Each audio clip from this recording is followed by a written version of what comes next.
নমস্কার, পারমিতা এস কিচেনে সবাইকে স্বাগত। আজকে আবার একটা রেসিপি নিয়ে চলে এলাম, সম্পূর্ণ নিরামিষ কাটোয়া ডাঁটার চচ্চড়ি। প্লিজ শেষ পর্যন্ত ভিডিওটা দেখবে।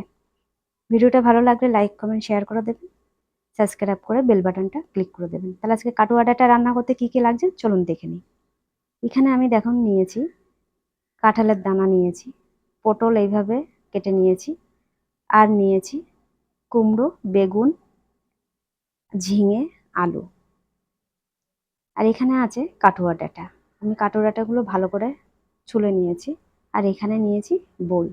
চলুন তাহলে রান্নাটা কি করে করছি দেখে নিই। এখানে আমি বড়িগুলো আগে ভেজে নেব, একটু বেশি করে তেল দিয়ে লাল লাল করে ভেজে নেব। তারপরে আমি আবার তেল দিয়ে দিলাম। এবার আমি এই তেলে কুমড়োগুলো ভেজে নেব লাল লাল করে।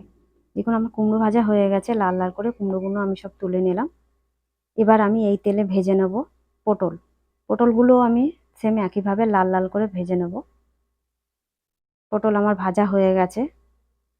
এবার আমি ভেজে নেব বেগুন। দেখুন বেগুনগুলোও কিন্তু আমি লাল করে ভেজে নিয়েছি।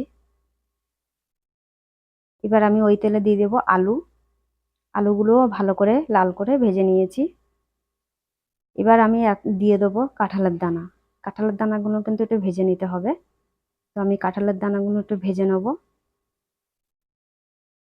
কাঁঠালের দানাগুলো আমার ভাজা হয়ে গেছে, আমি কাঁঠালের দানাও তুলে নিলাম। দিয়ে এবার আমি ঝিঙেগুলো ভেজে নেব। ঝিঙেগুলো কিন্তু বেশিক্ষণ ভাজবেন না, অল্প একটু নাড়াচাড়া করেই নামিয়ে দেবেন।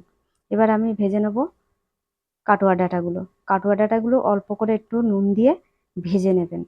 নুনটা কেন দেবেন, ভালো করে সেদ্ধ হবে বলে আমি নুনটা দিয়ে ভাজছি। আপনারা কিন্তু অবশ্যই একটু ডাঁটার ভিতরে নুন দিয়ে দেবেন, দিয়ে একটু ভালো করে ভেজে নেবেন। দেখুন আমার ডাঁটা ভাজা হয়ে গেছে, আমি ডাঁটা তুলে দিয়েছি। এবার আমি এর ভিতরে একা একা সব ফোড়ন দিয়ে দেবো। পাঁচ ফোড়ন, এবার দেব তেজপাতা, শুকনো লঙ্কা। এবার আমি এর ভিতরে টমেটো কুচি দেবো, দিয়ে একটু ভালো করে নাড়াচাড়া করে নেব। আমি এবার এর ভেতর দিয়ে দেবো আদা বাটা, হলুদ, স্বাদ মতন লবণ, একটু জিরের গুঁড়ো, আর একটু লঙ্কার গুঁড়ো দিয়ে আমি ভালো করে একটু জল দিয়ে ভালো করে কষিয়ে নেব মশলাটাকে।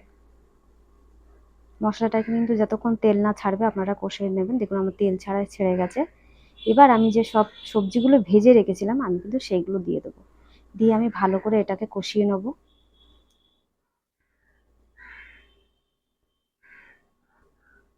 দেখুন আমি কিন্তু ভালো করে কষিয়ে এবার একটু জল দিয়ে দেবো আমি, কেন একটু ডাঁটাগুলো সেদ্ধ হবে তো। তো আমি এবার জল দিয়ে দিলাম, দিয়ে আমি ভালো করে আরেকটুখানি কষিয়ে নেব। এইভাবে রান্না করলে কিন্তু খুব সুন্দর লাগে খেতে। এবার আমি ঢাকা দিয়ে দেবো। চলুন এবার ঢাকা খুলে দেখি আমার চচ্চড়িটা কত দূর হয়েছে। দেখুন আমার চচ্চড়িটা কিন্তু অনেকটা সেদ্ধ হয়ে গেছে, কালারটা খুব সুন্দর চলে এসছে। এবার আমি এর ভিতরে দিয়ে দেবো দুটো কাঁচা লঙ্কা। আপনারা চাইলে কাঁচা লঙ্কা দিতেও পারেন, না চাইলে দেবেন না। এবার আমি আরেকটু ভালো করে নাড়াচাড়া করে নেব, দিয়ে আমি এর ভিতরে যে ভেজে রেখেছিলাম বড়িগুলো দিয়ে দেবো, দিয়ে আমি ভালো করে আরেকটু কষিয়ে নেব। কষিয়ে আমি এর ভিতরে এবার দিয়ে দেবো স্বাদ মতন চিনি। আপনারা একটু বেশি করেই দেবেন, কেন কাটোয়া ডাঁটা চচ্চড়িতে একটু মিষ্টি না হলে কিন্তু ভালো লাগে না। তো এটা একটু মিষ্টি মিষ্টি হবে, তার জন্য আমি 2 চামচ মিষ্টি দিয়েছি।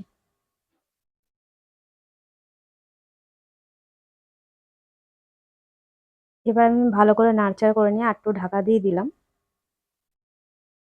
এবার আমি ঢাকা খুলে নিয়ে দেখছি আমার কতটা চচ্চড়ি হয়েছে। আমার চচ্চড়িটা কিন্তু পুরোটা হয়ে গেছে, পুরো রেডি আমার চচ্চড়ি, দেখতে পাচ্ছেন একদম কষা কষা হয়ে গেছে। তো এবার আমি নামিয়ে নেব।